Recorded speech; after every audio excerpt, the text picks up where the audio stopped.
How to delete Temu account permanently. Let's get right into the tutorial.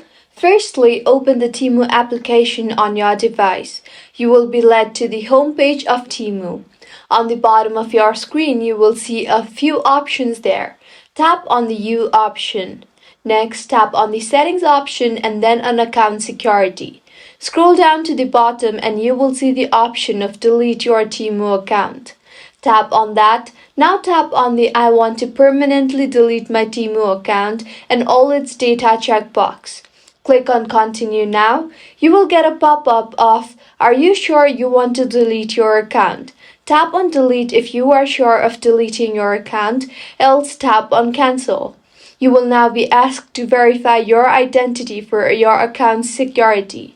So go ahead and verify using any of the options shown there.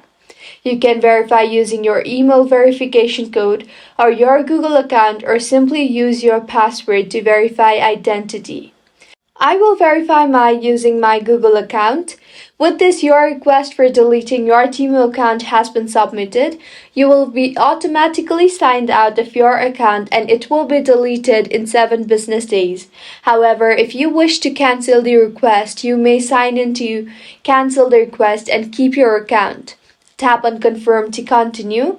If you find this tutorial helpful, do subscribe to our channel. Thank you for staying with us until the end.